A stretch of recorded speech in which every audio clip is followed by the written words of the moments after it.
सरसंघ चालक डॉक्टर मोहन भागवत के मुसलमानों के साथ हिंदुओं के रिश्ते पर बयान ने वैचारिक गर्मी पैदा कर दी है।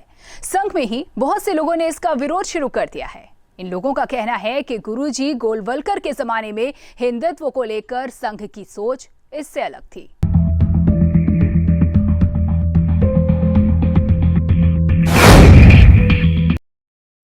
नमस्कार, आज हम बात करेंगे संघ यानी कि आरएसएस के अंदर पैदा हो रहे मतभेद पर, जिसकी जड़ है मोहन भागवत का एक बयान।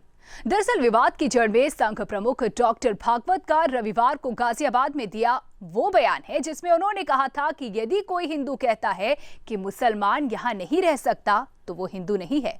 गाय एक पवित्र जानवर है, लेकिन जो इसके नाम पर दूसरों को मार रहे हैं वो हिंदुत्व के खिलाफ हैं। ऐसे मामलों में कानून को अपना काम करना चाहिए।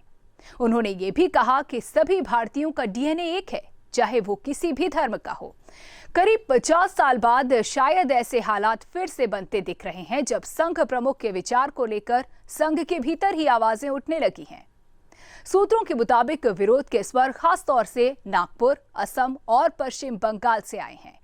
असम और पश्चिम बंगाल के चुनावों में संघ ने बहुत काम किया था। असम में तो मुस्लिम बहुल इलाकों में हर बूथ पर 20-20 लोगों की कमेटी बनाई गई, लेकिन वहां हर बूथ पर 5 से ज्यादा वोट नहीं मिले। बंगाल में भी तमाम कोशिशों के बावजूद ममता बनर्जी की ही जीत हुई। मुसलमानों को लेकर भागवत का ये पहला बयान नहीं है। 3 साल पहले सितंबर 2018 में दिल्ली में 3 दिनों के व्याख्यान माला में डॉक्टर भागवत ने कमोवेश यही कहा था कि बिना मुसलमानों के हिंदुत्व अधूरा है और हिंदुस्तान में रहने वाला हर शख्स हिंदुस्तानी है।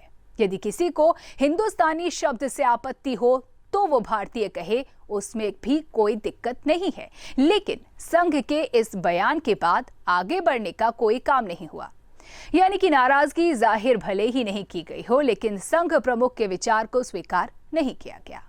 संघ विचारक दिलीप देवधर कहते हैं, संघ प्रमुख डॉक्टर भागवत का बयान डॉक्टर हेडगेवार और देवरस के विचार को आगे बढ़ाने वाला है। विश्वास है उन्हें कि इसमें कामयाबी मिलेगी। गुरुजी गोलवलकर की सोच कुछ अलग रही थी। संघ का इतिहास देखें तो हिंदुत्व को लेकर आरएसएस में हमेशा से ही मतभेद बने रहे हैं।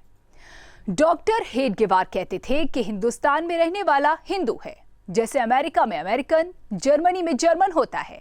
वे हिंदू शब्द से आसक्ति तो नहीं रखते थे, लेकिन 10,000 साल पुरानी हिंदू परंपरा और विचार के साथ चलते थे।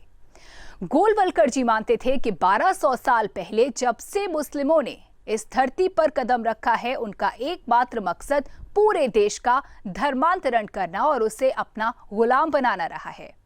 संघ ने बाद में बंच ऑफ थॉट्स में गुरुजी के इन विचारों को खारिज कर दिया। वहीं वीर सावरकर मुसलमानों की ताकीद करते हैं कि वो अपने खून में हिंदुओं का खून मिलाएं और अपना हिंदूकरण करें, तभी वे सुपात्र हैं हिंदुस्तान में रहने के लिए। इसके उलट दीनदयाल उपाध्याय हिंदुओं को सलाह देते हैं कि वे मुसलमानों को स्नेहपूर्वक आत्मसात करें। यहां हमारा सवाल आपसे ये है कि जहां एक तरफ संघ को हिंदुत्व का बड़ा संरक्षक माना जाता है, आज उसी संघ में हिंदुत्व के अलग अलग मायने हो गए हैं। आप बताइए हमें कि क्या हिंदुत्व अपनी असली परिभाषा से भटक रहा है? क्या हिंदुत्व का असली स्वरूप राजनीति के साए तले छिप गया है? लिखिए हमें। जय हिंद।